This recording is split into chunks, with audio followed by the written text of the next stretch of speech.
Blessed love royal family. Oh, we glorify the life giver and the keeper of life. I do pray that all is well with you and yours.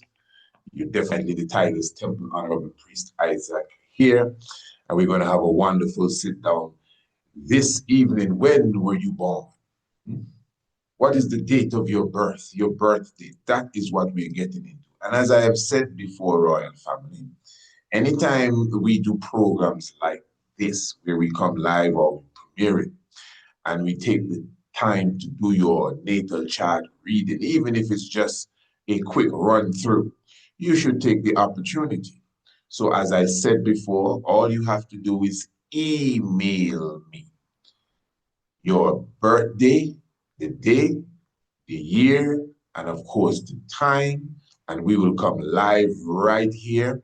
Once we have the time to cover all the different, names that come to us, and I will give you your reading live and direct. Like for example, this evening we're going to do the reading for Tessa. She was born the 14th of June, 1999. Any one of you were born the 14th of June, 1999? And then we have Abdi, and he was born the 2nd of October. This is 2007. He was born 7 a.m. I didn't get any time for Tessa. And then you have No Crosses. No Crosses. I don't know if that's your real name, No Crosses. That's the 23rd of January, 1989. So we're going to go through all of that tonight and more. And as I said, even those of you watching the premiere, you can put your birthday in the chat. Put your birthday in the chat. And although we may not cover it tonight, we will go back. Even in the comments, you could put your birthday. When you were born, the day, the year, the time. And then we will revisit it. We will take it. We will come on the air when we do another program like this. And of course, depending on how many people we get, the more programs like this we do. But keep in mind, this is just a quick program as such. But remember, we prepare for you your own personal natal chart. Flip, be clear here. And of course, remember that the natal chart booklet itself, which is just the booklet, but it is what's inside of the booklet that is important. For those of you who do not know, this is an example of your ancient astronomy natal chart reading booklet. So when you order your natal chart booklet, it's going to look very similar to this. May not be exactly the same. The design might be a little different, but it's going to look similar. Your name will go right here. And then when you go into the booklet, as you can see, you have some information here on when you were born and exactly what's inside of the booklet itself. As you can see, it's a flip book. You will also get it as a PDF as well. And as I always explain to you, this is a precise birth chart reading, precise. So you know exactly where the sun was, not just, oh, it was in Pisces. That might be a guess. But we have the precise right ascension and declination, which is the latitude and the longitude. Plus, you will see where the moon is when you were born, plus every planet, Venus, Mercury. Again, not just a snapshot picture from the computer, but the precise coordinates, angles, everything. So you can use this academics and even go into the astrological world to prove exactly where you stand as it relates to your natal chart reading. And then remember, after that, you also will get what is known as the astronomical interpretation. So you can see we do all of that for you here. So also with where the planet, sun and moon, where they are on the day that you were born, you also get the interpretation of what they mean. Even at the back of your booklet, you also have the interpretation and the connection. You have the planets, the meaning, and the houses that they are connected to, because as you know, planets are connected directly to constellations. So we're going to be getting into that in a moment. When were you born? Let me know your birthday and you will see for yourself the precise location of planets, the precise location of the sun and moon in relation to the constellations when you were born. So it's no more guessing, no more I believe, no more none of that. It's going to be as clear as crystal before your face. So what we're going to do now, we're going to pull up the sky chart and we will be going through the heavens. And Tessa, you were born the 14th of June, 1999, Tessa. I'm going to show you exactly where the sun was, exactly where the moon was, exactly where every planet was, Tessa, when you were born. Abdi, you also, we will be doing that for you, the 7th of October, very interesting day that you were born, 2007, a young man, eh? And then we have some young people that are well in tune with us, very thankful. And of course, the 23rd of July, 1989 is when No Crosses was born. Well, I'm happy you have no crosses. But of course, when we do the natal chart reading, we would prefer, you know, your correct name because it's an official document. And let me remind you two family, we have a 50% off on the natal chart booklet that I just showed you. So when you contact me and let me know that I would like my natal chart reading, you will get the booklet at 50% off of its price. Now, we had that 50% off offer since the beginning of 2026.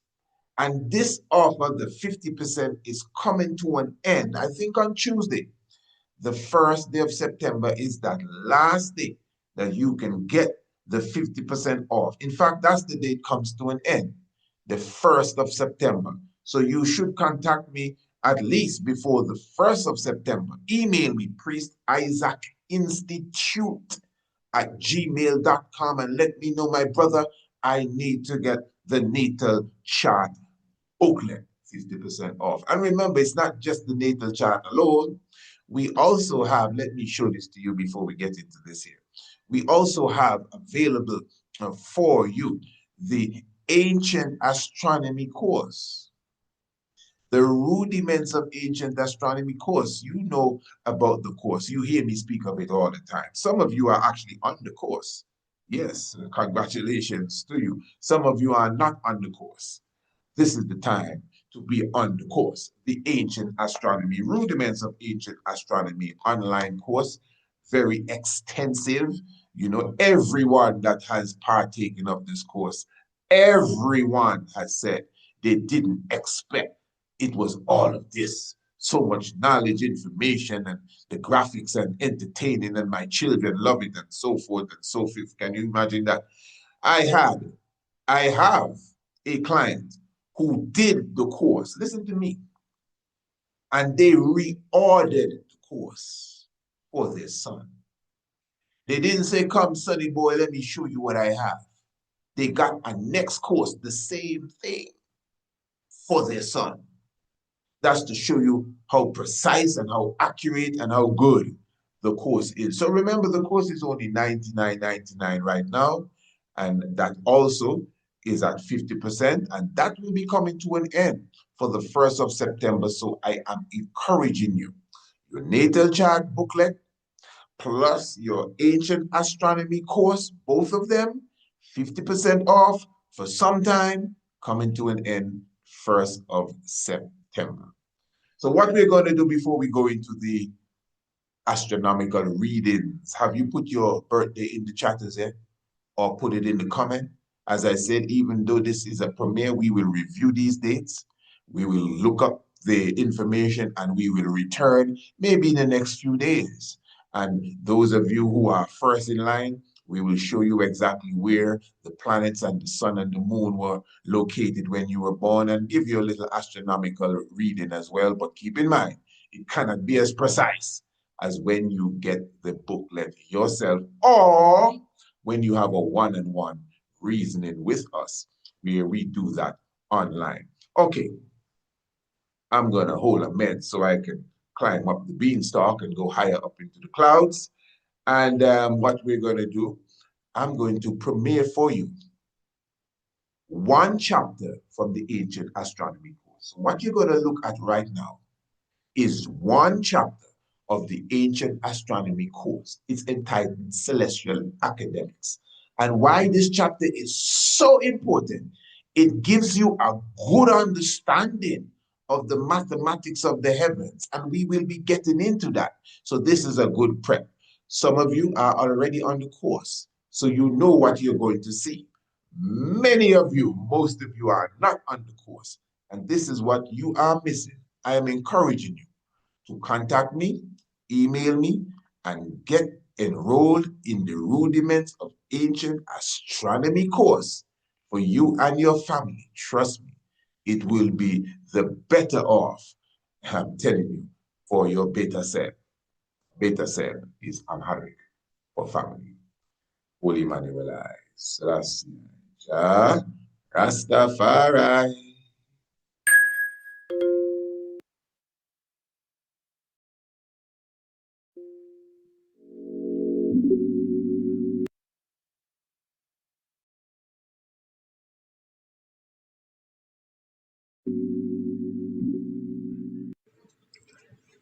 A sidereal day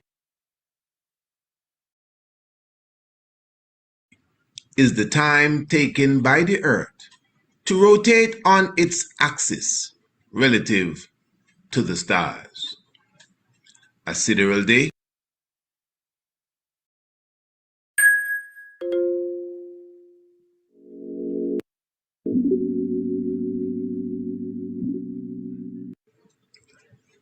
A sidereal day is the time taken by the Earth to rotate on its axis relative to the stars. A sidereal day is 23 hours, 56 minutes, 4.091 seconds. This means that each star will rise 3 minutes, 56 seconds later than it did previously.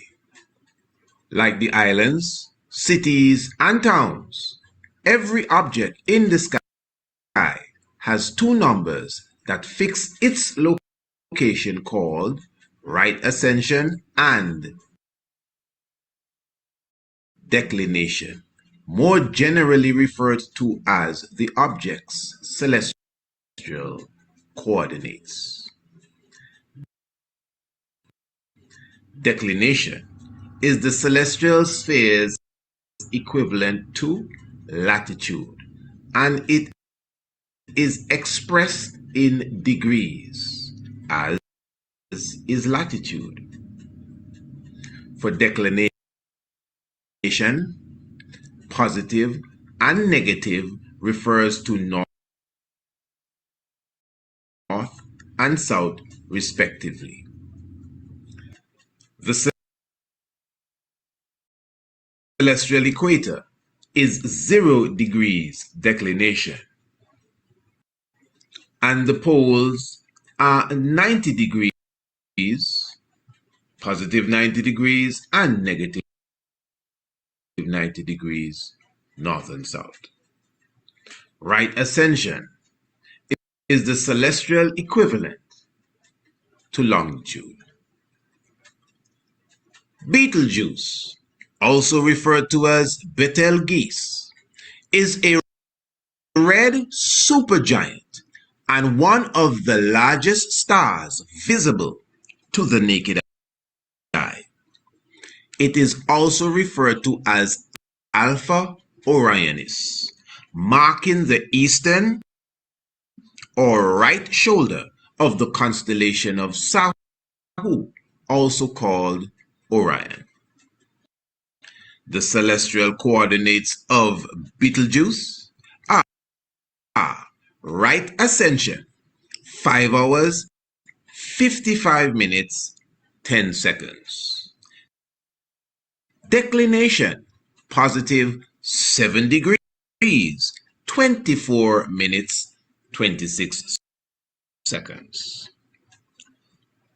On the other side of the celestial equator, you have the brightest star in the constellation of Sahu, its left foot, Rigel.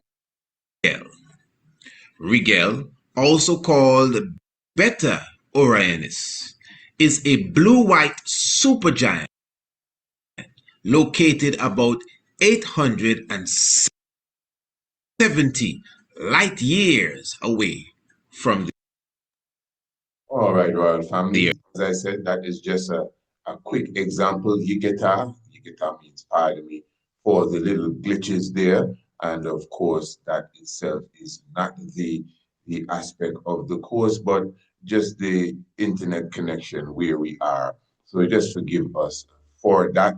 But we will return to another chapter of the course sometime during the program that I definitely would want to highlight to you. But I think we should go straight now into the observation now of the heavens, the observation of the stars, and exactly what we want to bring to the forefront here. Now, as I said, we are going to be utilizing, of course, the stellarium, which we utilize from time to time. Yes, you do have different apps, space apps that you can use, but for the time, this is our preferred. We even, in our course, we actually explain to our students how you utilize this software, and we will just give you a quick rundown as such. As you could see, we just put it on a full page. Let me make sure that everything here is well covered. Okay, good. We put it here on the full page, and you could actually perform certain activities here. First of all, you can see the landscape. So we would eliminate the landscape by pressing this here. Landscape is gone. We just made the sky a bit darker so we could clearly see where everything is. You can even see the Milky Way. And this is the time where I am at now and the date and everything. So what we are going to do, we're going to highlight the constellations by line. So there you go. So you can see the constellations by line. This is actually how the stars meet each other to create the different images. A person may not know the constellations by lines, so you also have the image, the Greek rendition, I like to call it, of the constellations. Okay, very good. Now, this to me is not too complicated, but I prefer to work with my constellations without the images. So I'm going to take out the images, and if needs be, I will guide you along as we go. So at this time where I am, I'm talking about 5 a.m. Ethiopia time, and we are talking about the 28th of August. We're talking about 2026, and you can see that the sun definitely is still strongly in Leo. What we have here, you have Jupiter right now is in Cancer, what is known as Kepler. I'm speaking of now as I'm speaking to you. So, for example, I don't know what astrology is telling you, but I'm telling you the sun is in Leo, Jupiter is in Kepler. In fact, look, you have Jupiter's exact coordinates here. And this is why accurate astronomy, ancient Ethiopian astronomy, is the real astronomy. And I will always explain to you that astrology, as you know it, the science of it, the human nature of it, is very important, very deep. But at the same time, because of the lack of the accurate aspect of it, we will always run into problems. So this is accuracy. Jupiter, right ascension, 9 hours. 9 hours, 1 minute and 57.0 seconds. And then declination, positive 17 degrees, 26 minutes, 57.6 seconds. So you have the exact coordinate of Jupiter, even before you get into what constellation it is, because even the concept of a constellation, that may be here or there. People may debate that, but the coordinates, just as you have coordinates on planet Earth, the Earth was not created with the coordinates. The earth was not created with longitude and latitude. Yeah? So don't say, oh, well, you are applying that to the sky. So we applied it to the earth. So we knew, so we could tell you where we were. It's the same thing here. It's a precise location that you are getting. Look, you can see Mars here. This is today. You can see Mars right here. You see the coordinates of Mars. And this is my point. When you do your natal chart reading, when you get your natal chart booklet, you get the exact location, just like this. Let's just say you were born today. In fact, somebody is being born right now. Someone is giving birth to someone as I'm speaking to you, not even someone. I'm sure there are thousands of people coming out of the womb now or soon from now or not too long ago. This is their natal chart reading here. This is the scientific position of the elements of the heavens, the celestial bodies at the time of their birth. Now you may say to yourself, well, I don't believe that Gemini means this and the sun is ruling over Leo. I don't follow that kind of stuff. Well, you don't have to follow anything, you know, but it's still good to know the position. For example, look at the moon here. It's in Aquarius. And again, you could get the precise location of the moon in relation to Aquarius. Right ascension, 22 hours, 27 minutes, 3.9 seconds.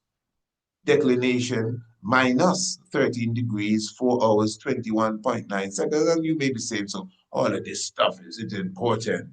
Again, this is location. Just as you would tell someone you were born here, there, this hospital, this room, is the same thing. The heavens is rejoicing with you.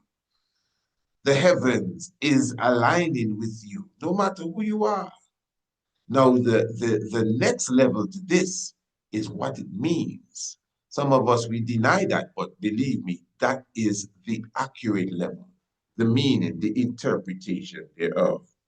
Now, what we are going to do, Tessa, I really hope that you are watching, Tessa. We are going to be, we have some dates here. And again, family, if you want to get your natal chart reading, all you have to do is email us, give us the date. Well, first of all, if you in a realistic way, if you are serious about your natal chart reading, you will invest in yourself because that's what it is, an investment.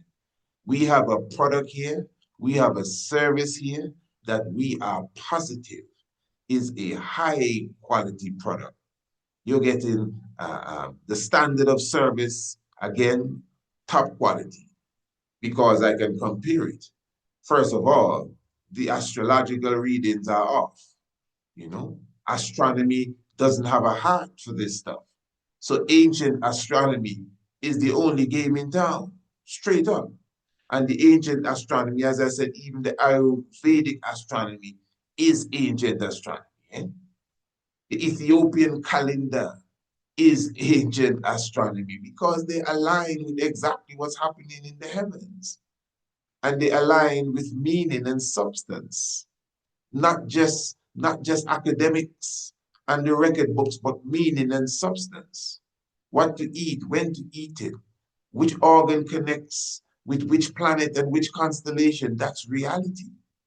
But when it's done with accurate astronomy, oh man, you definitely reach the pot of gold at the end of the rainbow there. So again, I would encourage you to invest in yourself and get your natal chart booklet. Remember, it's at 50%. And that means it's coming to an end on the 1st of September. The chart itself is $275. That is the full chart. You don't just order it and get it right away. It takes us at least 2 weeks to put together because it is a work from the heart, you know. Of course, everything is a work from the heart, but you see when someone gives me their date of birth, time, name, you may not realize this, but that's, I mean, you give that information all the time, but that's it. That's important information you give to people. And I'm going to take your date of birth. Listen to what I'm going to do. I'm going to take your date of birth, the time, year, and everything, and go through the heavens and scan the sky to see where every celestial moving body in the solar system was at the time of your birth, and then explain to you what it means. Not just off of my head, but in alignment with ancient astronomy. And something that I have studied, I wouldn't say perfected, but surely studied and have a good understanding of. Remember, I also associate with other astronomers and astrologers and so forth. So obviously I can balance and act this thing out. And that is why I can confidently say you're getting a quality product when you order your ancient astronomy natal chart booklet. So at $275, it is worth it. And right now it is at $137.50, $137.50 until the 1st of September. It has been at that price since even before the beginning of the year. So it is all coming to an end, as well as the astronomical course that is sealing up the 50% offer, everything on the 1st of September. So the astronomy course, which is only $99 right now. So it's going to be double that, really, its original price. And listen, even if you order the natal chart, or if you order or enroll yourself into the ancient astronomy course after the 50% is over, it doesn't make a difference. You're still spending good money for good value. I'm telling you, you're still getting more value for the money. That is positive. I'm telling you, the astronomy course and the natal chart reading. So what we're going to do, Tessa was born on the 14th day of June. So let's just highlight the day and the month and the year for us. So the 14th day of June, 1999. All right. So June is the 6th month. So we find ourselves on the 6th month, and we would look for the 14th day. I did not get a time from Tessa. I only have the day and the year and the month. So we look for the 5th day, the 14th day, pardon me, of June. And also we have the year 1999. So let us figure out the year 1999. And then we would observe exactly where everything is. Very good. Now, we are 1999, and we are going straight for the 14th day. And at least for now, we would not worry about the time. But you see, the time is very important, because what the time does, the time highlights the movement specifically of the moon and even Mercury, because you must understand, the moon is the swiftest of the heavenly bodies, meaning that it appears to move the fastest, going around the earth. And Mercury is the fastest moving planet. So in other words, both the moon and Mercury, but more so the moon, will be in a different position at the beginning of the day than it was at the end of the day. I mean, significant difference that you can literally observe from one constellation to another then, especially in the case of the moon. All right, so the sun.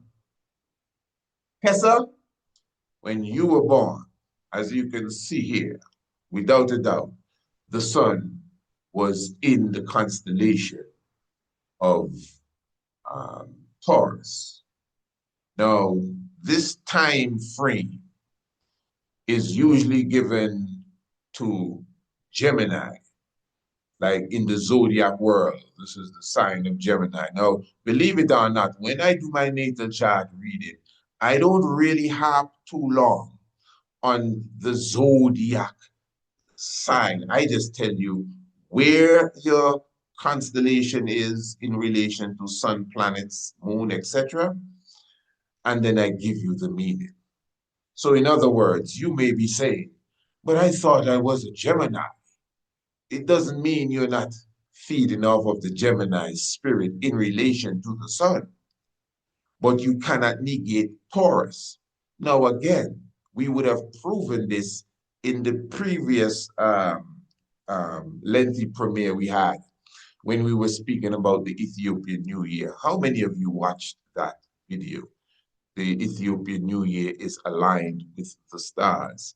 And we showed you clearly how the degrees in which modern day astrology has fallen off in relation to the true alignment of astronomy is between 12 and 15 degrees. Now, that's a lot. That's almost halfway through, which also reflects, hear me good, which also reflects the stage where we are between the ages. I wonder if you understand me. This is maths we're dealing with here. I am showing you that the degrees wherein our understanding of zodiac time, we are off at least 12 degrees, between 12 and 15 degrees, we are off.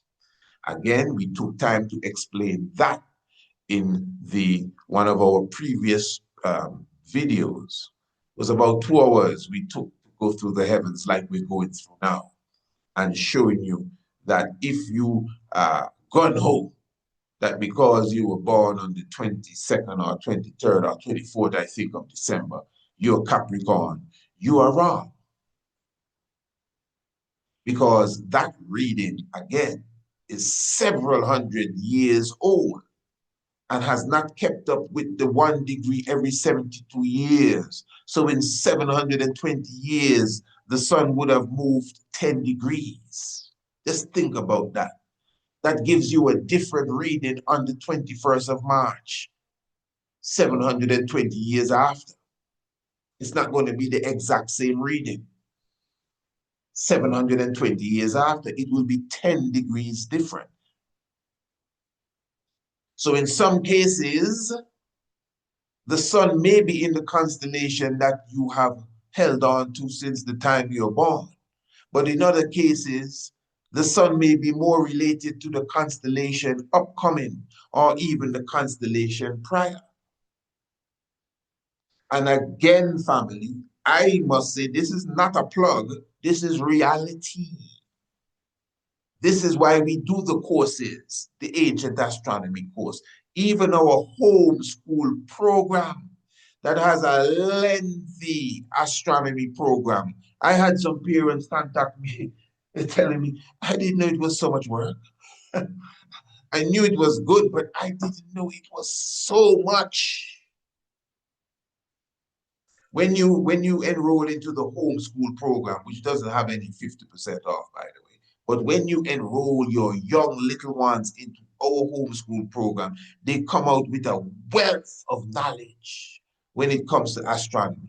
The little children that we have schooled in astronomy, listening to me tonight, now, and those of you who have studied the ancient astronomy course, and you're listening to me now, you have a good understanding of what I'm saying, more so than those who have not. Little children, yeah? Because we're dealing with the celestial academics here. So when I'm talking about 15 degrees off or 12 degrees behind, and the sun move 1 degree every 72 days, you know exactly what I'm talking about. And this is why it is important for you to invest in yourself. So, Tessa, here we have the exact coordinates of where the sun was at the time of your birth. 5 hours, 27 minutes, 51.4 seconds, and positive, that's right ascension, declination, positive 23 degrees, 13 minutes and 51.3 seconds. That is you. And when you were born, just around the time of a new moon, and you can see the moon here settled with the sun as well.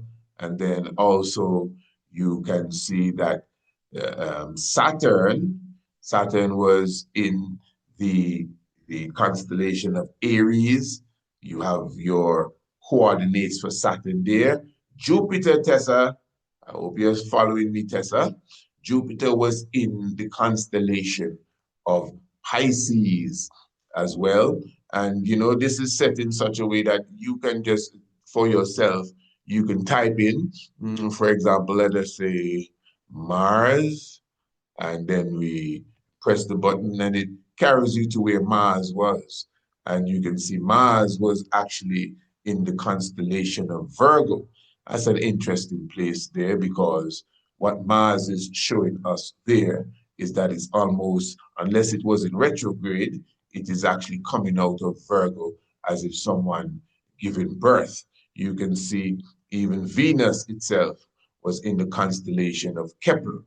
Venus is in Cancer, or that is very clear to see. All right, so Tessa, what I'm going to do here, let's do a little celestial interpretation. So again, royal family, we showed you that at the time of Tessa's birth, when she was born, the sun was actually in the constellation of Taurus. I think we all saw that a moment ago. We will get back to that if you missed it. But where the sun was, the position of the sun at that time, I would agree that it was on its way out of Taurus, going into Gemini. It was already feeding off of Gemini's Gemini energy. So don't believe that you are not a Gemini, Sister Tessa, as far as the energy of that gateway. And let me remind you again, because we went through this, to take all the spookism out of this stuff here. This is an accurate science that has implications, royal family. When the ancient people of Egypt would refer to the rising sun as Ra, and the midday sun as Heru, and the setting sun as Atum, it's for a reason. Because when the sun is rising, when the sun is setting, when the sun is at midday, it has different energy, different vibration, different frequency. That's why you pray at these hours. That's why you celebrate and have Naya Bingi at new moon and full moon. Eh? Yeah. So yes, you understand the power of the moon, but do you understand the power of Mars? Do you understand the power of Jupiter? Do you understand the power of Saturn? Some of us, we understand the power of the sun because it is so obvious. We see the flowers open in the morning and close in the night, and we see all of that. We see certain vegetation react to the full moon and new moon. We know that because our grandmother taught us that. But who taught us about the power of Venus? And when Venus is in Taurus, and when Venus is in Aquarius, it means something too. But because the knowledge may be just too high for us, some of us, we consider it spookism. But when the moon is full and the water level rises, that's not spookism. You understand? So we need to be a little more open, some of us, when it comes to this science. And this is why I'm telling you, there are those of us who would have done the research, those of us who would have invested in our own selves, traveled to make sure we get the right teachings. We would have taken courses. Now that we are here giving courses, even on planets and plants, to show you the connection of planets and, yes, plants. So, for example, the sun, let me show you how it works.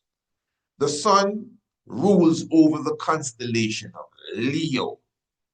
So when people that were born like around this time and the sun is in Leo, that's a power combination.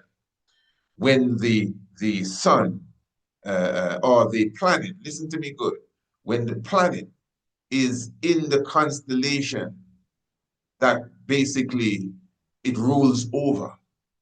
Constellation is like the seat, the constellation is like the throne, and the planet represents the ruler.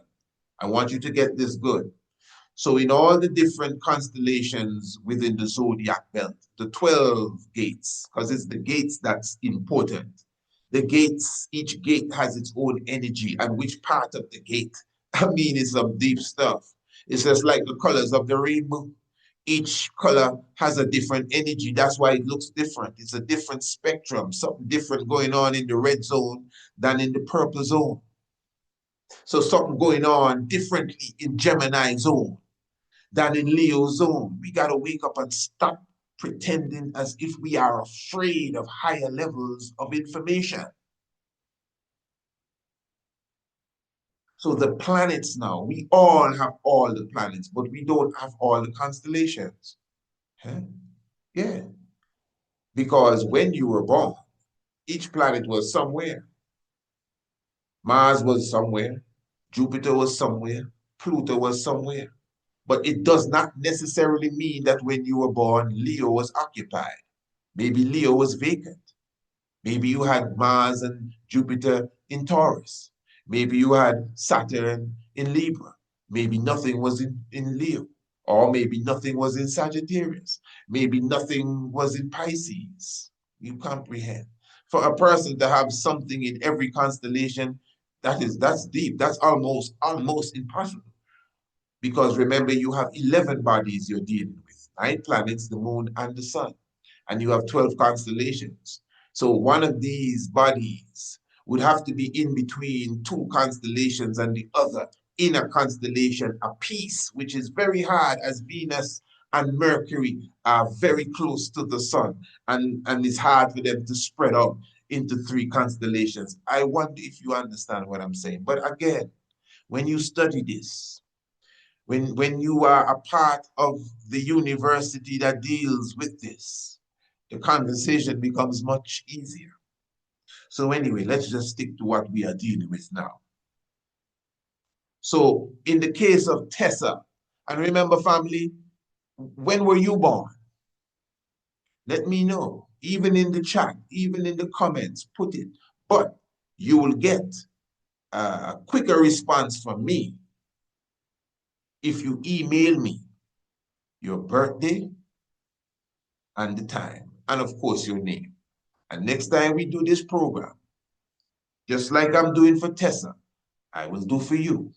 Once you email me quick enough, once you put your name and your birthday in the chat and in the comments, wherever, I will seek it out. I will make a list. I have a list, to be honest, already. And, we will show you, give you more information on exactly what was taking place when you were born. But again, obviously, it's better that you get your own personal natal chart reading. All right. So the sun rules over Leo. Now, the sun was not in Leo. Where was the sun when Tessa was born? The sun was in the constellation of Taurus. Now, before we go to that, what does the sun represent? What does it symbolize?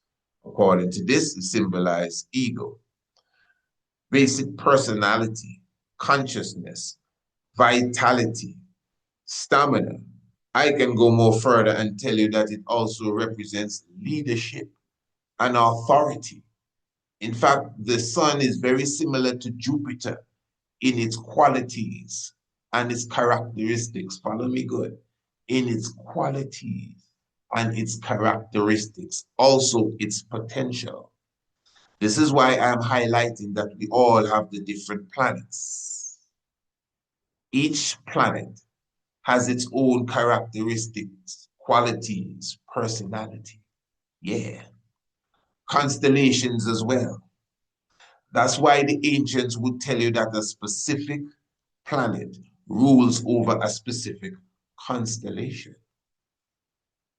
So whatever value, whatever characteristic the planet has, it will be the same thing that the constellation that it rules over has. So for example, Venus rules over Taurus, and Venus also rules over Libra. Are you with me? But that doesn't mean Venus is always in the constellation Taurus. Of course not. It doesn't mean that Venus is in the constellation of Libra all the time. Of course not. But When Venus is in Taurus, that's a power combination. When Venus is in Libra, that's a power combination.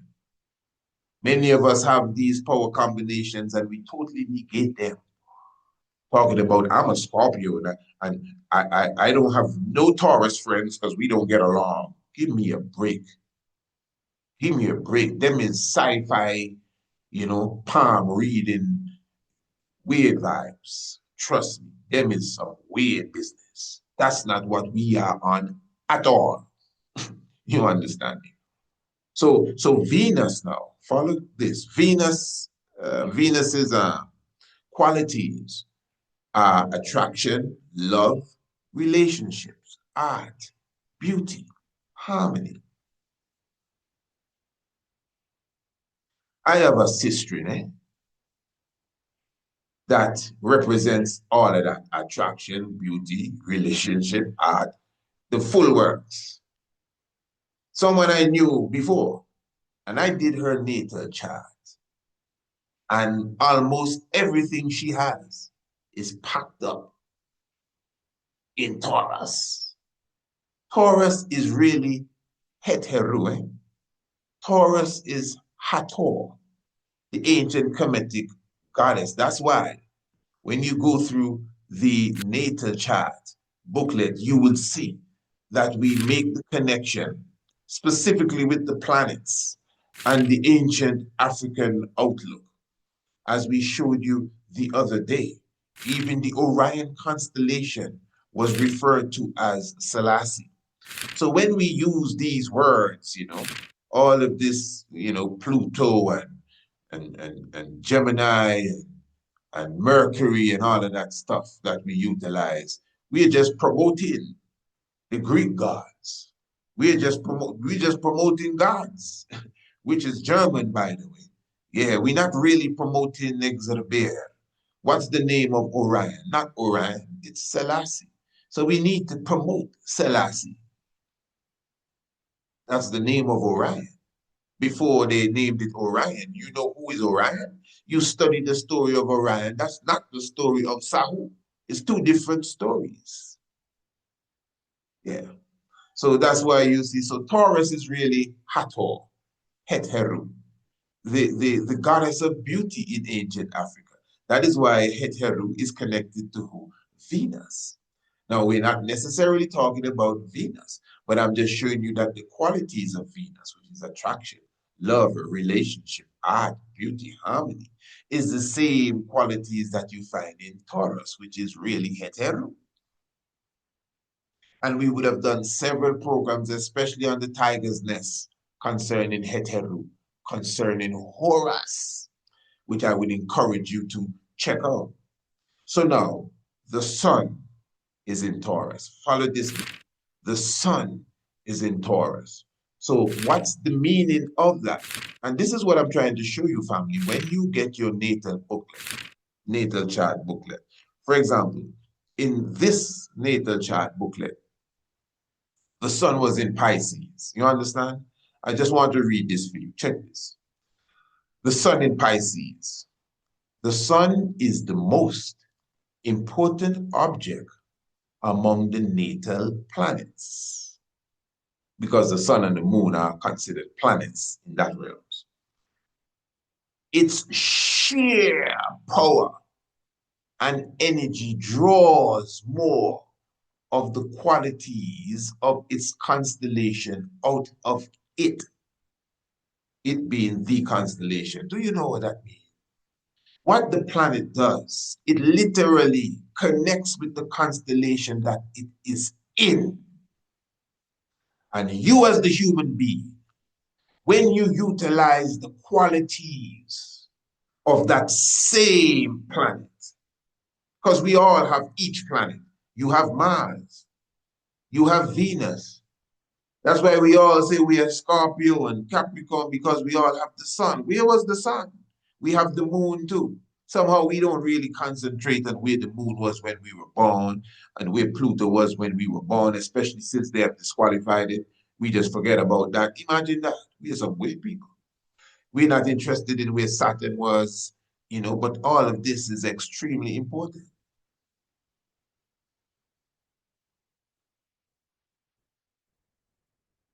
And again, we have every planet, but we do not have every constellation. It's really, simple, Hello, easy. So the sun in the constellation of Pisces, the fishes, at the time of the birth of this natal child. This is only natural as it is the season of spring and the time of equinox, equal day and night. The qualities of the sun are, hear this now, the qualities of the sun are determination, leadership, ambition, and vitality. These qualities, obviously, when applied, will assist in extracting the characteristics of Pisces. Pisces is governed by two planets, Neptune and Jupiter. The qualities of Pisces are expansion, growth, optimism, abundance, progress, dreams, intuition, imagination, and vision. I want you to get what I'm doing here, because our natal chart booklet is also a teaching process. We're actually teaching you how to use this phrase. They say it's better you teach a man how to fish than to give him a fish. Well, since we're talking about Pisces, the fishes, yeah, we're teaching you how to fish in a sense, meaning that we're not just saying, well, the sun was here. This means, man, you're a mighty warrior. Oh yes, you need to take up your spear and don't let nobody control you. You need to set your course in life. Them is motivational speeches. So motivational speech here. I'm happy if you're motivated. But we ain't trying to pep you up. We're trying to show you the science, ancient astronomy. So the point is that the sun has certain qualities. Look at it here. The sun, determination, that's the quality of the sun. You have it. Leadership, ambition, vitality, and other things, stamina, and so forth and so forth. And hear this, but because the sun is, bam, locked into Pisces, when you personally now, as the natal child, utilizes the spirit and the qualities of the sun, which are determination. When you utilize leadership, because leadership don't mean taking a bunch of people and having them follow you. Leadership begins within yourself. When you utilize ambition and all of these qualities that come with the sun, which we all have, and then you concentrate on the qualities of Pisces, if the sun was there when you were born, then you would find it easier to extract these qualities, the potentials that Pisces has, which are expansion, growth, wealth, optimism, abundance, progress. Why? Because you would have utilized the characteristics you already have. We all have it. From the sun, determination, leadership. That's why you are encouraged. And that's why motivational speakers come to you and tell you, man, you can do better. Wake up early and write your values down, write your dreams down, write your goals down. Let's see your target for today. Let's see your target for tomorrow. You need to think bigger and bigger dreams and so forth. So fifth, you need to take classes, you need to take courses, you need to go and exercise, you need to go to the gym. All of that really represents your determination to be a better person. But the point is, when you utilize your determinational skills, your leadership skills, ambitional skills, especially when you have the knowledge and you're concentrating on the fact that the sun is in Pisces, you will definitely reap qualities of expansion, growth, abundance, progress. This is the science. Now, as I said, Tessa, your son was not in Pisces, your sun was in Taurus. But what did we say now? So now when you, Tessa, and this goes for anyone whose sun was in Taurus, but then again, some of you may believe, oh, I'm a Taurus, but the sun was not in Taurus. This is why you need an accurate natal chart reading. Again, you can do it different ways. You can even go on Stellarium, like you see me doing. That's why I show you how to do it, and punch in your date and look for yourself. It's up to you. Or you can put your birthday, your born day in the chat with your name. Well, your name will already be there. And you don't need to give me your exact name. You don't have to do that. Even those who are emailing me, which again, I will address the emails first.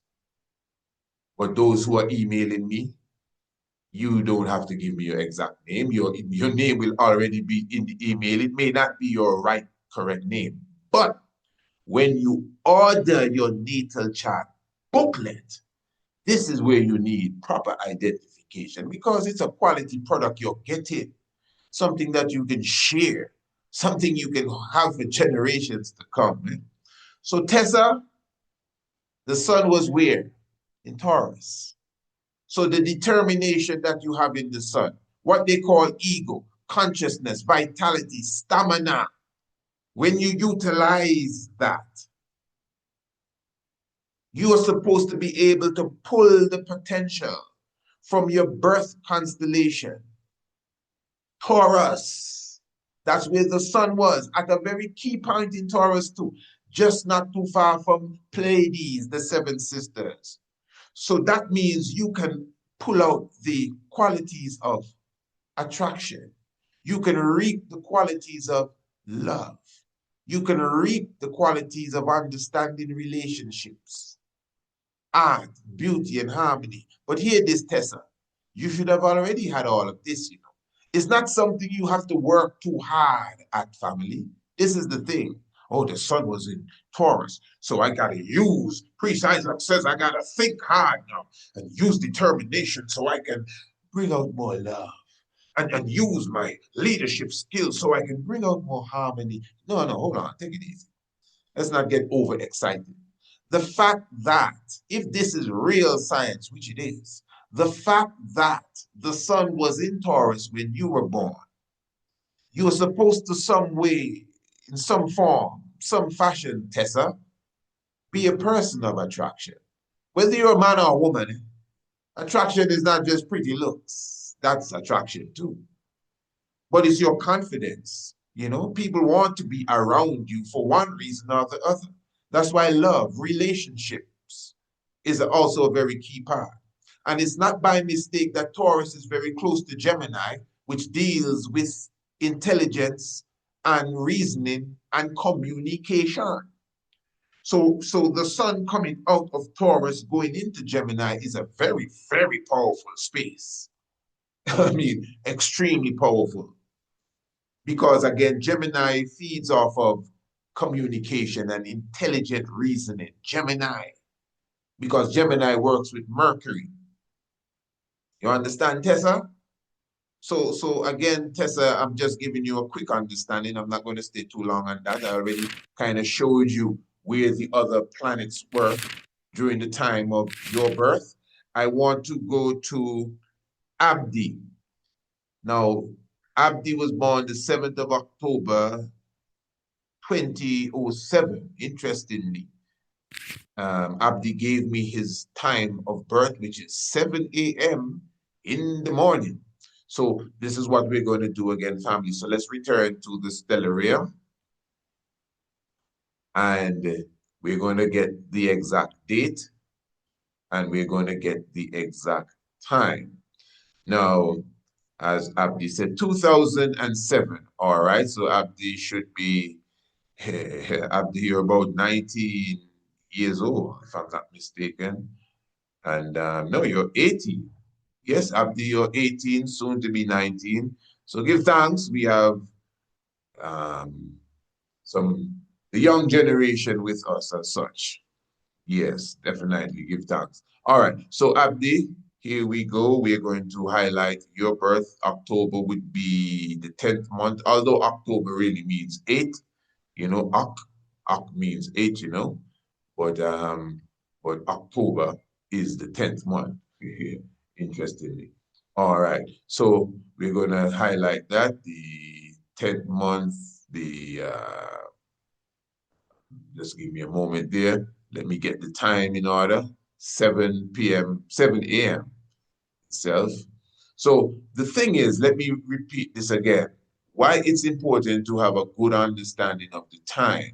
And for those of you who don't know, just ask mommy. The thing is that in this modern day time, it is like when I was born, the time was not on your birth certificate. I think it's a bit different today that you get the exact time when you were born. So a lot of people have a better understanding of the time of birth because, again, this is highlighted already on their paper. Okay, very good. All right, wonderful. So it just takes a little time to get this in order. Okay, so we are already here. And as I said, the 10th month, and it is the 7th day. So, Abdi, when you were born, the sun itself now was, let me just make sure here, S-U-N, and then you highlight and you find the sun and it carries you straight to the sun, those of you who are watching. All right. So Abdi, when you were born, obviously the sun was just coming over the horizon. All of that is some important stuff. And this is why the time is also key. So the sun was just coming over the horizon there at the time of your birth. And it was located in the constellation of Virgo.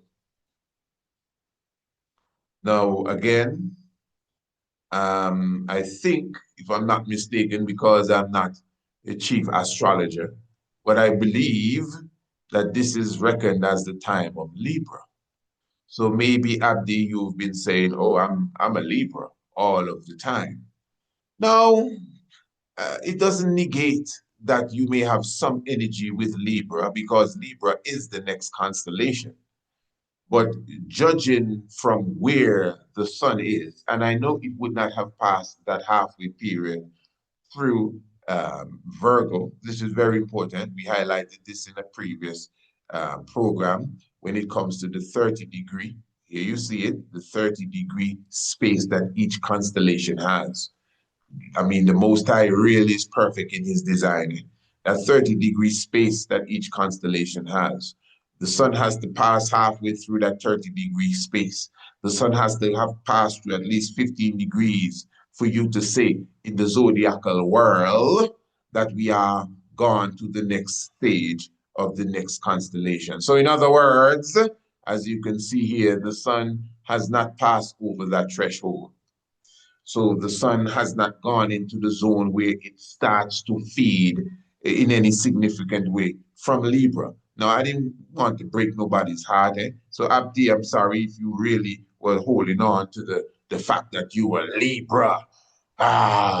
Again, I'm not going to tell you you're not feeding off of Libra's energy at all. It may be 1%, 2%. In fact, the chances that you're feeding off of Libra's energy is only Leo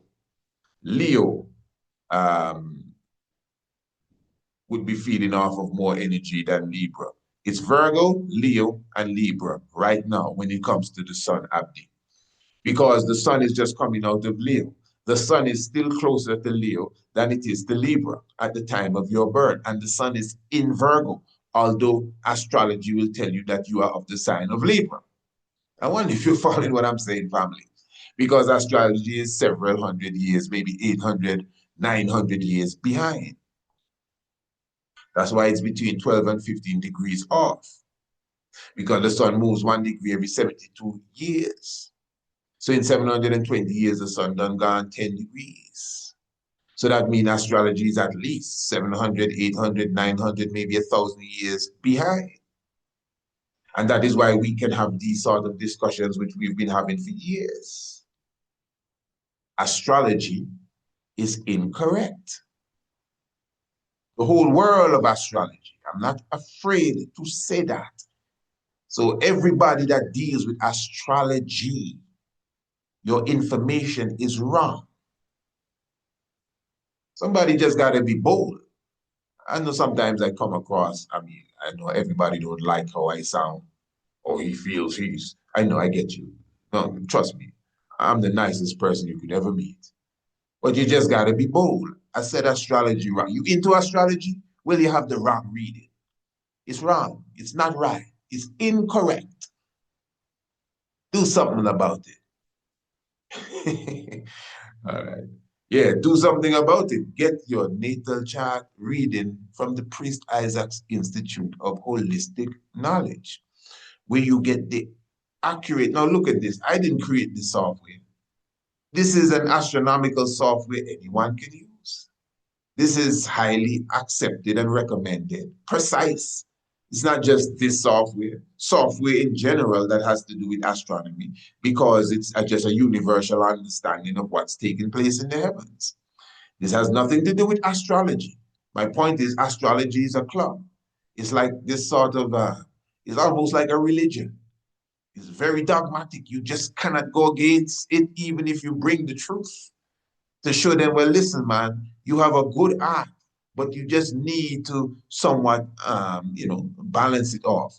The moon, Abdi, the moon was in, moon and Venus were in Leo as well as Saturn. So just to show you this, Abdi. Now,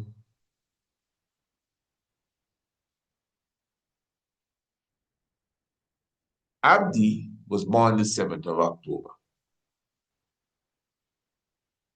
In the astrological world, and I'm not trying to beat down anyone who may be following astrology or whatever. Maybe Abdi is not even into that. He just wanted to know, where the planets were. That's why he sent me his information. But I'm just showing you someone like Abdi could have been following, obviously he has an interest. So he may have believed or have been following this thing that he's a Libra because he was born sometime after, I guess, the 23rd, the 24th, the 25th of September. Those of you who were born the 25th of September, 26th and 27th of September in these days here, for sure, I can tell you, you are not a Libra. You're definitely Virgo, and you have more energy from Leo than Libra. That's not your fault, It's just that the Astro-guide is an Astro-guide. The horoscope is a horrible scope. That's just the truth. We are here to debunk all of that. Even if it's us alone doing it, well, we have no problem with that. People say that all the time. It's only him alone out here talking that stuff. You believe that? Nobody else says that.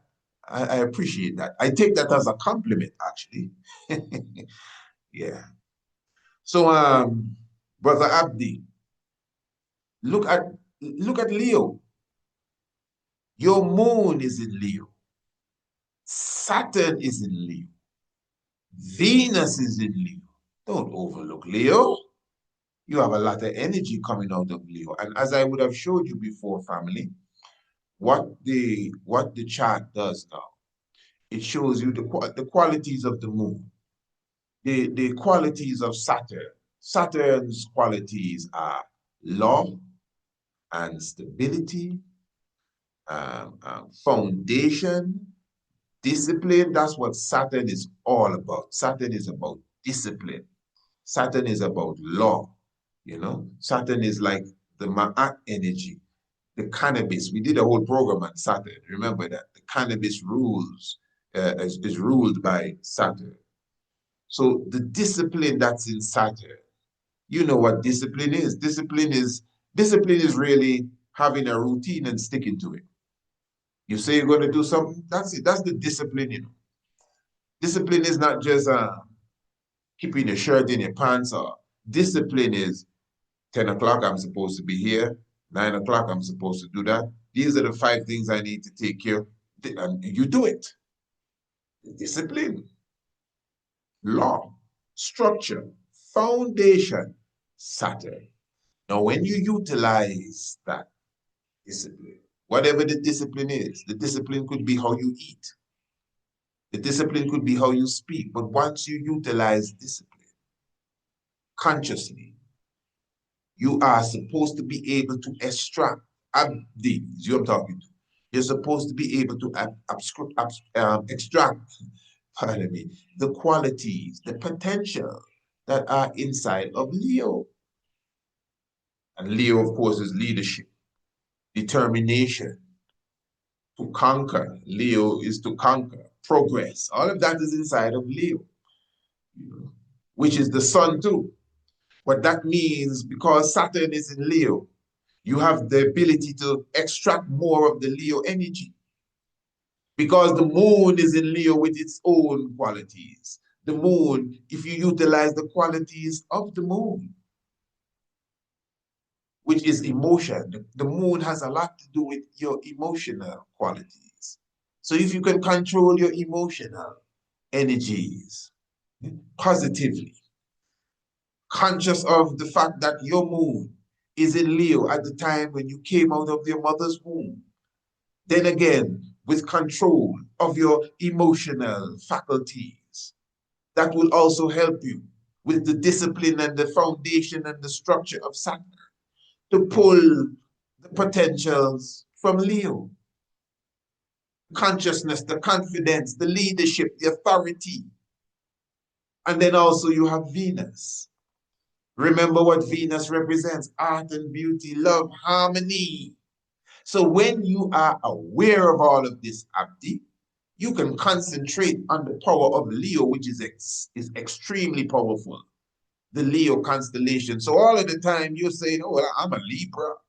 But you're totally negating the fact that your sun is fully in Virgo. It's not even halfway through. Mercury is very close to Libra. But outside of Mercury, nothing really is in the zone of Libra. Jupiter, my brother Abdi, is in the zone of the serpent holder and Scorpio. Remember now, I know people say Ophiuchus, which is the serpent holder, is the 13th constellation, and I agree. Don't get me wrong. But you don't have to carve out a space for it. It's in the space of Scorpio. They're in the same celestial gateway. So when a planet is in Scorpio, a planet is in the serpent holder. That's the point. So Jupiter is in the serpent holder or Scorpio. And Jupiter is another powerhouse. So again, Abdi, what you should do, and I'm going to tell Tessa to do the same thing as well, order your natal chart booklet. That's the best thing for you to do. Get a precise reading. You obviously see we know exactly what we are talking about here. And Tessa, you need to give me your exact time. Go and ask mommy what time was I born, or somebody what time I came out. Even if it's in the morning, the afternoon, sometime after lunch, at least that will help. It's much better, so you get a better reading exactly in relationship specifically to the moon. So Abdi, Tessa, recontact me again, and you should order your natal chart booklet, keeping in mind that the 50%, again, Royal Family, we have a 50% off on the natal chart booklet. We have a 50% off on the Rudiments of Ancient Astronomy course. And also, we don't have no 50% off on this, but those of you who are interested in a one-on-one natal birth chart reading, you can get that as well. As I said, there's no 50% off on this, but the point is that it's available. So in other words, you can get your one-on-one natal birth chart reading with me. This will be done online, somewhat similar to what you're seeing here. In the same way, it will just be a bit more private, a bit more accurate. I won't be teaching you like how I'm teaching here, like I'm breaking down the academics, because with the one-on-one natal birth chart reading, you have a half an hour package. Trust me, that's enough time for me to carry you through, your celestial reading. Or you can get an hour package, which obviously is more than enough time for me to carry you through, to give you a little more explanation and to have a conversation with you. So you can get a one-on-one natal chart reading. If you were to ask me, I would think that getting your booklet is much better, but doing both of them is the best thing. So you can get your booklet and you can still have your one-on-one natal birth chart reading with myself. It will definitely help, for sure. We have family packages as well for more than one individual. This is not a 50% off anything. This is something we would have brought to the forefront because people were asking for this. Oh, can't I sit down with you and have a one-on-one reading? Okay.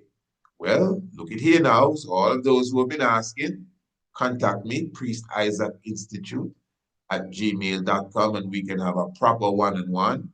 So what you would do, you would send me the information before, and then I will give you your information, the links, whatever it is, and then you would press the link at the time that we set, and then you come on screen. I'll be there. We look at each other, or you and your family, and if it's half an hour, we take the half an hour. More than likely, we will give you more than half an hour. But that's just, as we said, Saturn is discipline and structure. So you got to have a discipline and a structure. But it doesn't mean it won't go more than half an hour, depending on the spirit. But again, that is the structure. So you pay for a half an hour, or you pay for an hour, you pay for a single one-on-one with me, or you do the family. That's not a problem. As you can see, the prices are there, ranging from $50 to $100. And of course, you'll get a good understanding. You will see for yourself where the planets and everything work when you were born, and I will give you the readings. And of course, we will have a human civilized conversation. But at the same time, I would encourage you get the booklet, because the booklet itself, that is something you can preserve. And at this moment, it's only $137.50. That is your natal chart booklet, what you see us going through. Now is the time for you to get that. The 50% discount is coming to an end on Monday or Tuesday it is. By the 1st of September, it will be over. By the 1st of September. So right now we are talking about the 28th of August, at least where I am. And we are dealing with, the 1st of September just being a few days from now. I would encourage you to take advantage. Now, before I go into the next reading, did you put your birthday family in the chat? Put it in the chat. I'm going to review everything. I'm going to make a list of everyone's Earth Day. And as much as we can, we will do programs like this. Look forward to more programs like this where we highlight your birthday and let you know exactly where and what was going on when you were born. I don't know why a person would not invest in themselves and get a proper reading, instead of just giving your date of birth and you reading it for the whole world. I mean, again, you don't have to give your name. Let me be clear. An anonymous name, whatever, that's not a problem. You will know who you are. But when you do the official natal chart booklet, we would prefer a proper identification. Like, for example, the next reading I have is from No Crosses. No crosses. I doubt your mother needs you. No crosses. It's a good gesture. We don't want no trials and crosses. And I get where you're coming from. Yes, but no crosses, I don't even know if you're a he or a she. But no crosses whenever you're ready for your natal chart reading. You got to give me the name mommy gave to you, or whatever it is that you would have evolved into as an official. So even that's not for me, for you. In the future, you may decide not to call yourself No Crosses anymore. But on your booklet is going to be no crosses. So I want a proper name, something you can work with and identify and people know, but this is the official person.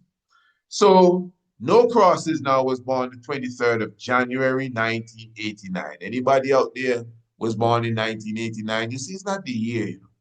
The date is the most important thing. But the reason why you want the year to, obviously, is to see where the other planets were, where the moon was, because the moon is not going to be in the same position. It's the sun that sticks in that position. The sun that is in the position, that is why it's a solar return. So if you're 25 years old, you are 25 years old according to the solar calendar. If it was a lunar calendar, you would have been uh,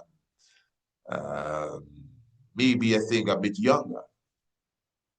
Yes, with the lunar calendar. If it was a Uranus calendar, I think you would be maybe half a year old now. But you see, the point is that we're dealing with the solar calendar, the solar return, which makes sense. That's the center of the universe. So again, with understanding, all of this is important. And this is why I'm highlighting again, royal family, the rudiments of ancient astronomy. I want you to do me a favor. I'm going to take a next draw of the charts. The first video we played here because of the internet glitch. Pardon me again for that. So I'm going to give you a next video and just give me a few minutes to take a draw. Royal family, what I want you to observe here is this. The rudiments of ancient astronomy is a top standard course designed for the mature mind, but perfect for preteens to adults. As this poster says, to get a free sample or to enroll, email priestisaacinstitute@gmail.com. I'm going to be giving you a free sample right now. I'm going to be giving you another chapter. This chapter is entitled History. And this is going to be going into the history of ancient astronomy. Let me repeat this, family. We have a course in our homeschool program, a very extensive course for the little ones dealing with astronomy. So this is why many ones may say, oh, that the astronomy course, the ancient astronomy course, I'm going to order it for my little baby. Now, again, I'm not telling you not to. It will be good for your little babies. But again, we have a specific astronomy set of classes within our homeschool program. I mean, the prices are similar. That would be much more beneficial to a young little baby. Take it from me. 3 years old, 4 years old, 5 years old, 6 years old. When it comes to the international homeschool program, we have a very extensive international homeschool program, family, that many of you overlook. I'm telling you the truth. You know, if you want your children to really, you hear how, you see what's going on here, you see the information we spit out. We have created packages, books, documentaries, DVDs, award-winning documentaries, I may add, courses, classes, family, so that you can get the information on different levels, especially for your young one. You got young ones, you got to keep in mind, you may not know me, you may not know your brother, but my heart is for my people, especially young ones. I'm very serious about the humble, be fed, naked, clothed, sick, nourished, age-protected, and infants cared for. No matter what you see or what you think, we're not here trying to reach to the top of the mountain and leave nobody behind. This is about kingdom building. And this is why we do what we do with the energy that we do it with, and the refusal to give up on any task we put our minds to. Minds is right. So again, royal family, I'm encouraging you to take advantage of the 50% offer that is officially sealing up on the 1st of September. It's all coming to an end. So this ancient astronomy course, which is just $100 now, will be $200 in the next few days. The natal chart booklet reading, the fullness, which is just $137 now and 50 cents, will be $275 in the next 2-3 days. So family, please take advantage of those offers. Invest in yourself, and I'm definitely looking forward to hearing from you. Now, what I want to do is to take a draw of my chalice. Would you allow me to do that? Come on, give your brother, a helping hand here. I'm going to take the draw of the chalice, and what you're going to do, you will just observe with me. It is well accepted that civilization and humanity in general had its origins on the banks of the river Nile. From the Ignish, also referred to as Lucy, which is a combination of the remains found of this Australopithecus, to the Medu Neter, our classical writing and language, also called hieroglyphs. Ancient Africa has proven itself to be the origin of civilization. In Upper Kemet, also called Southern Egypt, at the Dendera temple complex inside the temple of Het Heru, also referred to as Hathor 2250 BCE, there is a bas relief on the ceiling depicting the observable stars, the accepted zodiac symbols, and a planetary alignment that occurs once every 1,000 years. The temple itself depicts well-known constellations such as Orion, which the ancient Africans referred to as Sahu, the resurrected Osiris, also Pisces, the two-fish, Taurus, the bull, Aries, the ram, and others. Unlike Greek astrology that depicts Gemini, Castor, and Pollux as two little boys, in ancient Africa, this constellation was seen as a man and a woman. Shu and Tefnut, also referred to as Hu and Sa. The Neter Nut can be seen on the walls and the ceilings of many of the Kemetic temples. Nut is represented as a woman who is symbolic of the visible sky. She is seen arched over while painted with the stars of the heavens. She swallows the sun every evening and releases it out of her womb every morning. Southern Kemet is also the home of the world's first erected astronomical site, older than Stonehenge. This 7,000 to 8,000 year old stone circle was designed to track the summer solstice and the arrival of the annual monsoon season.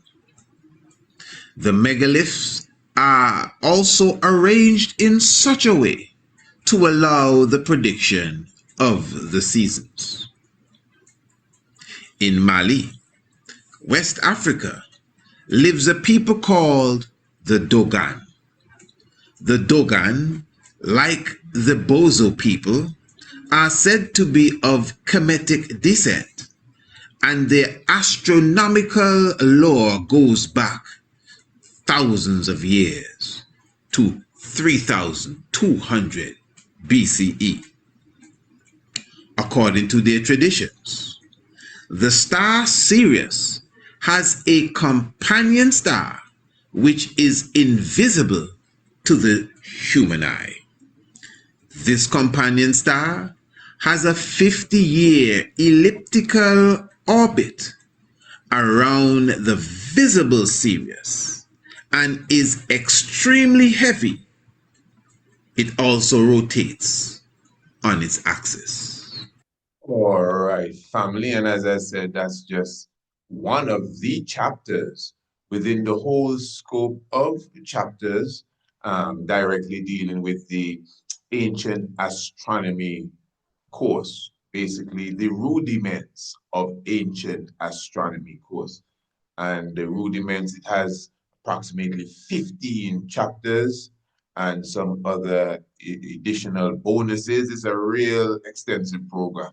Listen, family, I have to explain it to you in this way. Everyone that goes through the course, just like the natal chart reading, it almost never fails. They always come back and say, wow, I never expected all of this. This was much more than I paid for. Okay? Listen, you get, I just have to laugh when I say this, you get the classes daily here.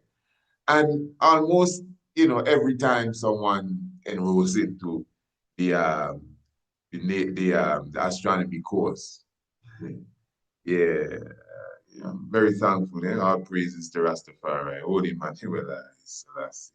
Yeah, Rastafari. Almost every time, family. The astronomy course and the international homeschool program. Especially the homeschool program, I can almost bet you, although I don't gamble, I could almost bet you that before the end of 3 weeks, because the homeschool program goes like about 10 months, it's an academical year. The first part of the homeschool program is like about 10 months. You're getting information every day. Astronomy, African history, biology, general knowledge.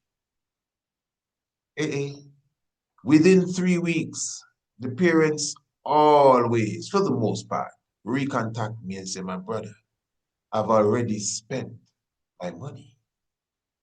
Meaning that whatever they pay, which at this time is only $200, whatever they pay, they consider that the money done already.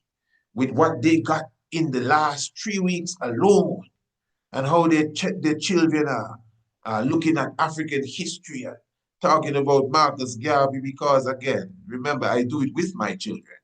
It's designed in a way to interact with young ones and designed in a way to bring joy to the little babies. So give thanks continually to the life giver and the keeper of life. And I'm talking about the international homeschool program. But my point is that the parents and even those who do the astronomy course, which is not that lengthy, the astronomy course will last you about 2 months, especially if you keep on it.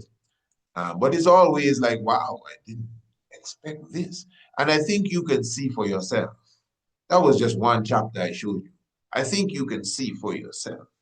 You're dealing with a quality product that you would even like to share with your family, share with your friends. And if you're taking the astronomy course for yourself, yes, you should make your little ones see it as well. The graphics and the videography was done by a little one too. It wasn't done by me. It was done by my very son. So again, you got to involve the young ones. This is about kingdom building, Rastafari. We can't forget the little people as if it's all about us. See what happening to us? Let's think about them. We can't be so selfish. I find we selfish. But anyway, so where are we? Okay, now, so we're gonna seal up with No Crosses. No Crosses was born the 23rd of January, 1989. So let me ask you, Roy, family, No Crosses, you don't have no time here neither. Okay, fair enough. So family, as I said, how many of you would have already put your birthday in the chat? I will repeat, if you want me to do your, like what you see me do here today, just in the same way that you see me do it today, you can contact me.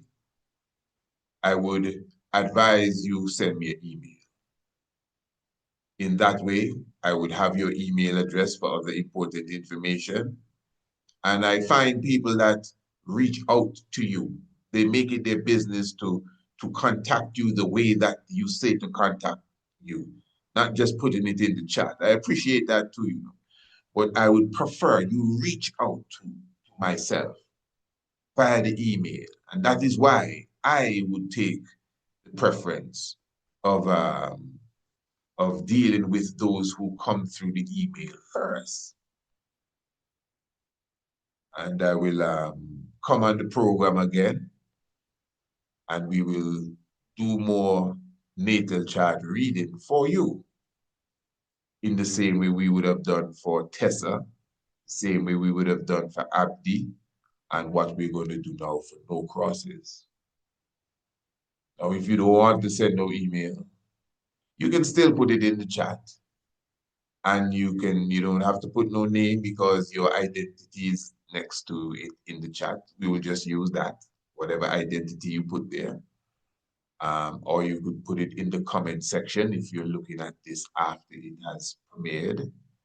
And we will make a record of it. Trust me, we will have it there in our records and do our best. But obviously, the more we do these programs, it's going to be the more people will be sending and sending and sending. We may have a backlog going into years, but don't worry, we'll find a way to get it all done. But obviously, the best thing to do is what? Who can tell me the best thing? Order your natal chart booklet. All right, good. So this is going to be the sealing one for this evening, and we're going to deal with no crosses. So no crosses, again, you were born on the 7th of October. No, sorry. The 23rd of January, 1989. So no crosses if you decide to take your natal chart to a next level.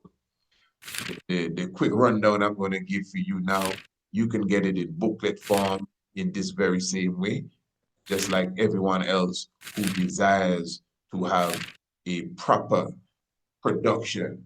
This is going to take me between 2 and 3 weeks to put together, because again, it's something that you got to put your mind into. Sometimes I might be doing a few at a time. It's not something that I can delegate as yet to anyone, you know. And obviously, when the time comes for me to delegate this to anyone to do or wants to do, I will still have to be the person to overlook it until it's really understood, because this is a science that we are teaching to other ones that are coming up. You know, obviously our young ones, our children have a good understanding of this science, but we still have more to learn. Okay, so crosses, no cross. I'm sorry, I'm so sorry. I'm so sorry. No crosses, please. Oh my. No crosses. You will be getting your booklet like this if you desire to order your natal chart. All right. Now, no crosses. The 7th of October, I said crosses, eh? The 7th of October. Let me make sure I have this correct. No, I have this wrong. I keep saying the 7th of October. The 2nd of January, the 23rd of January, 1989. Very good. All right. Now, the 23rd of January, I was born in the month of January. And I am considered to be a Capricorn. You know that, right? I'm sure you're aware of that. Now, we have the 23rd of January. The sun is right here in the constellation of Capricorn. So no crosses. Your sun is right there no offense, right at the backside of the unicorn, Capricorn. This is the season of Capricorn. Now, after Capricorn is Aquarius. If I'm not mistaken, Aquarius is supposed to begin, if it's not the 23rd of January, I think it's the 23rd or the 24th. For sure, by the 24th of January, you should be in Aquarius, according to, I'm talking about modern day zodiac business, modern day astrology, the horrible school, the Astro-guide. I'm not talking about the reality. So, for example, let us just look at the 24th. This is important. Okay. Not a great difference, but slightly. Now, family, no crosses. I know you were not born on the 24th, you were born on the 23rd. And again, if a person was born on the 23rd, and the 23rd is the last day of Gemini, or is it the 21st, whichever one, the next day, to say, well, the next day, I was born 11 p.m., 11:58 p.m. the night when Capricorn came to an end, and my twin brother was born 12:01 the next morning, 3 minutes after, when Aquarius began. So I'm of the zodiac sign of Capricorn, and my twin brother, who was born 2 or 3 minutes after me, is of the sign of Aquarius, because I was born 2 minutes before midnight and he was born 1 minute after midnight. And you can see how nonsensical the thing gets, because that's what it is. That's how we deal with this stuff. It's impossible. That's foolishness. This is a science. That is why all of us were born, all of us were born in the time when the Pisces age met the Aquarius age. If you're not 72 years old yet, family, the sun has not even moved 1 degree in its 30-degree move from one age to another age, which will last 2,160 years. So nothing grand has happened in the movement of one age to the other age during your lifetime. Even if you're over 72, even if you're 144, that means the sun would have moved 2 degrees. That's a good stuff. That's good. Out of the 30 degrees, it has to move within a 2,160-year time frame from one age to the other age. So we are all of us, me, you, your mother, your father, your grandparents, we were all born in a time where we are feeding off of the energy of the Pisces age and the Aquarius age. It is not like the Aquarius age has begun like it began last year or 10 years ago, or the 12th month in 2012, December 21st, the Aquarius age began. No. That's not how it goes. We are feeding off of both, more so Pisces than Aquarius, but the Aquarius is strong enough for us to consider it. We are in that age, on that level. But do not negate the Pisces age as if, oh, well, the Pisces age done, and we're in the Aquarius age now. No. No, that's not how it goes. And the same thing can be said for even your zodiac sign from one day to the other day. Not because, again, you were born 1 minute before midnight and your twin sister came out 1 minute after midnight. That means you are Capricorn and she's an Aquarius, because that's what the zodiac stuff says, the Astro-guide in the newspaper, the horoscope. Real horror, eh? So I'm saying now that if you remember the previous class we did, we highlighted this central point, the 30 degrees that each constellation owns, the 30-degree celestial gate of energy that each constellation owns. The halfway mark will be equivalent to 15 degrees. It is when the sun passes that halfway mark, when it goes over the halfway mark and completes that, you consider in the astrological world that the sun has begun its movement towards the next sign. Okay, very interesting stuff here. Now, so I'm just showing you no crosses. I don't know if you're an astrological fan, fanatic, whatever.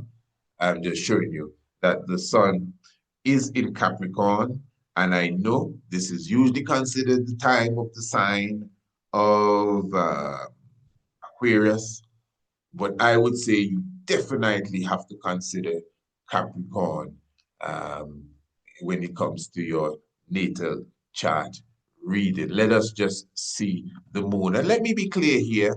Again, when we do our natal chart reading, I don't really like stay on that point like too long.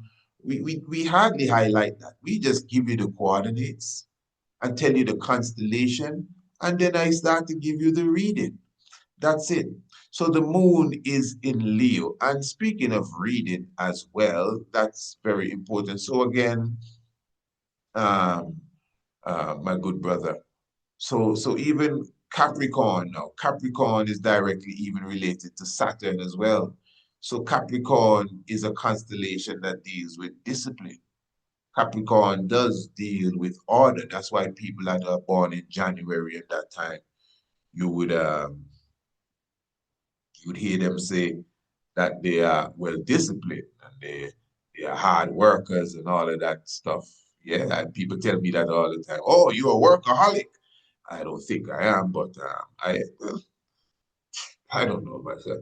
I definitely like to work. That's for sure. Um, very much so. What they call hard work, but we don't call it hard work. Effective work. Titenkara sira. That means strong work. We determine work. So yes, and in the 12 tribe of Israel aspect, the Naphtali figure is January, the color is green, and he speaketh good words as well. And so even my 12 tribe brethren, they always say, oh, that's why they had worked so hard. And because I'm born in January.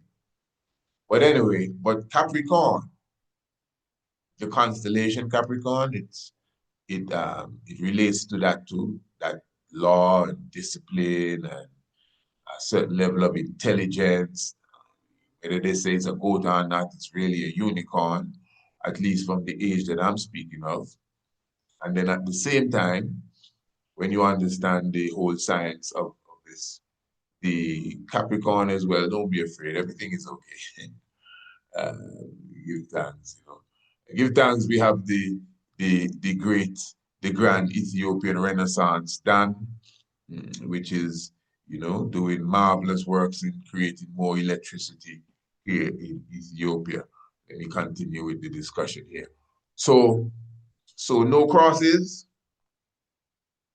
the energy that you have from the sun, the qualities of the sun, the determination of the sun, the ambition, the leadership, all of these qualities that are in the sun, when you utilize the qualities with consciousness of where the sun is or was when you were born, and at your birthday, every year, you extract the energy from Capricorn.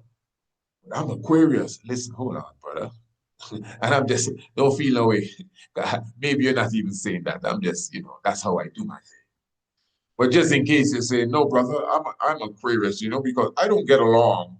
I don't get along with those people that are those Pisces people at all. Yeah, I had a friend. Listen, hold on, listen, man. People have good attitudes and bad attitudes. Don't tell me about Pisces and Leo and none of that stuff. All of them good. We're not here looking at no negativity. Or everything here is potential and quality characteristics that we can all evolve into. And some of us naturally have it in us. We just need to work on it more. That's the point. Yeah. So you utilize your determination, your ambition, Yeah, your consciousness, and you would draw those qualities from who? Capricorn, the qualities of what? Discipline, the qualities of law, structure. The moon is in Leo. You utilize that, the emotional power, because emotional, when you have control over your emotion, Rasta, and the moon now, that's why it's feminine in many aspects. It still has a masculine aspect with Konsu, but the moon directly connects to emotion. And the moon is not only in Leo, the moon is covering the star known as Regulus, the brightest star in Leo. That's some serious energy there, no crosses. So use your emotional strength, your emotional concentration to even harness the power of Leo, which Leo again brings us back to the sun. Leo again brings us back to what you call Leo brings us back to determination. Leo brings us back to confidence, to conquer. Yeah. Now, this is the heights that we are dealing with. Let's look at Pluto. Now, I skipped all those other planets because we may overlook Pluto and Uranus and Neptune. Now, you see Uranus, Neptune, and Pluto. They don't move that much. Remember, they're far away. So Pluto can literally almost determine a whole generation. So you see the planet Pluto is just here in between Libra and Virgo.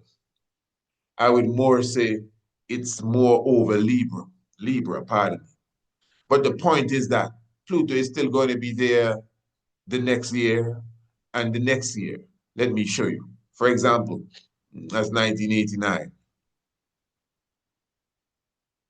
Okay, let's look at this way. 1988, see? That's where Pluto was. 1989, 1990, 1991, Pluto is still in Libra. So in the next couple of years, Pluto will come out of Libra and go closer to Scorpio. But again, Uranus and Neptune, very similar as well. You find them in a region of the sky for a very long time. So like in the 80s now, Pluto was in Virgo for a long time. All through the 80s, Pluto was basking in Virgo. So people that were born at that time, all of you, all of you. That's why when you talk about, oh, I don't deal with Scorpio people and I don't deal with this or that. Eh? When you were born with someone during the time, your time frame, because remember, Virgo has an extension. Eh? So does Aquarius. So Pluto going through the spirit of Virgo was for a very long time, almost like a decade. And the people who were born in that time, all of you, all would have shared that similar spirit when it comes to where your Pluto was at the time of your birth. So you all have something in common. People that were born in a specific time frame naturally have a connection when it comes to Pluto, Uranus, and Neptune because they're not moving as fast as the moon from going through two constellations in a day. Venus go through, not Venus, pardon me, Pluto would bust through one constellation in 6 years, 10 years. Retrograde, oh my, it's there for 20 years. Yeah, which is not a regular thing. That may happen every couple of 100 years. You see the science? So this is why, again, even no crosses, I'm encouraging you and everyone to take advantage of what we have to offer right now. You can do a one-on-one natal chart reading if you prefer. Um, half an hour or an hour. Pick the time, the date, and we sit and we do it. Or you can get your natal chart booklet, which again has a 50% discount, which is coming to a conclusion on the 1st of September. And of course, I will remind you again that the actual price of that, so you have a clarity of what we're saying, is only $275. I personally think that it's worth it. What you're getting that lasts you for a lifetime. So at the moment, the value of it is $137.50. That's the 50% off, $137.50 for your natal chart booklet. And by the 1st of September, that will come to a conclusion. Same thing can be said for your Rudiments of Astronomy course. Again, the Rudiments of Astronomy gives you a great understanding. You know, both of them go together. Sister Beulah says it. Sister Beulah says the two of them go together. They really do. Because when you have a good, that's why I preview some of the astronomy courses while I'm doing this. So you can get a better understanding of where we are, because some of us, we just jump into this theory of the sky and astrology and all of that. And we're not really acquainted with the academics at all, the hisab, the maths of it. So that is very important. So again, the Rudiments of Ancient Astronomy, just in the same way, like you have the natal chart reading, is at 50%. Right now, it's only $99.99. So if you order this right now, $99.99, and I'm sure you know how to make all your payments. In the description below the video, you have the links to make all the payments, Royal Family, towards these products and services. And as I said, in the next 2 days, this price will double. Not really double, it will go, well, it will double according to the maths, but it's returning to its original price, and that it has been at 50% off. Give thanks to all of those who would have taken advantage, who would have invested in themselves, those who see, you know, the importance of edifying themselves and learning about themselves on another level. And as I said, quality information coming here to you. So again, email me, priestisaacinstitute@gmail.com, and let me know that you're ready for your course. Again, even the information to make your payments, they're all in the link in the description below. The link is in the description below the video. Your Rudiments of Ancient Astronomy course and your natal chart booklet, both of them, the 50% off comes to an end. I think maybe when you're listening to this, it's like a day away before the 1st of September. And remember, you can also do your one-on-one natal chart, birth chart reading. This has nothing to do with 50% or anything. This is just you contacting me and letting me know that I want one of them one-on-one readings, my brother, me and my family. And yeah, the family package is a simple package. But remember, if you come with 100 people and you only pay for 1 hour, hey, it's up to you, eh? You just got to know what you're doing. Hey, do give thanks. What a beautiful program this was. I really full joy this one, must say. And I'm looking forward to it again. I like these programs. Looking forward to hearing from you.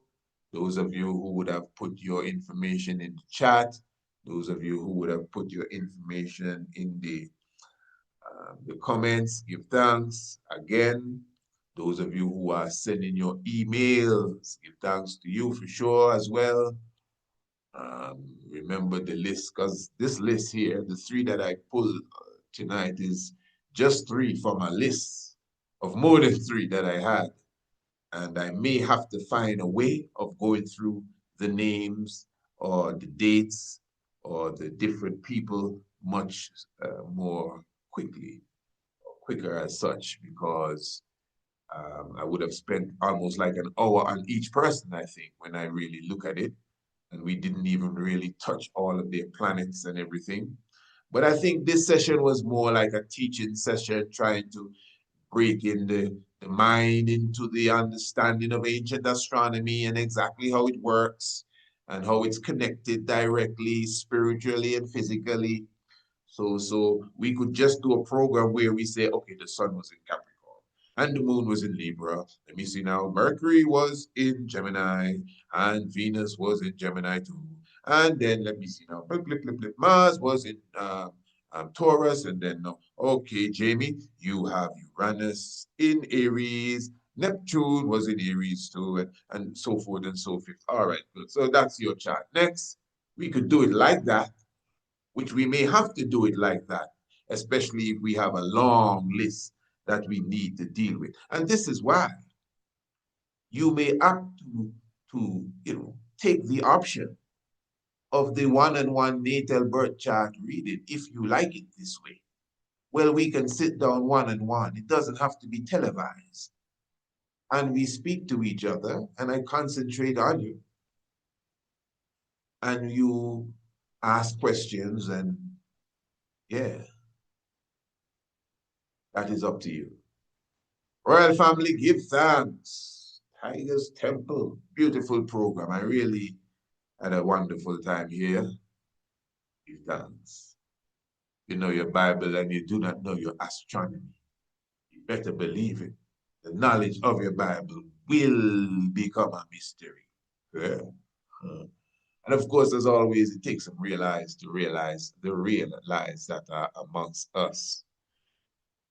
Usually dedicated for the tiger's nest, but we just use it on the temple. Stay royal and loyal. Holy Manuel Selassie, Jah Rastafari.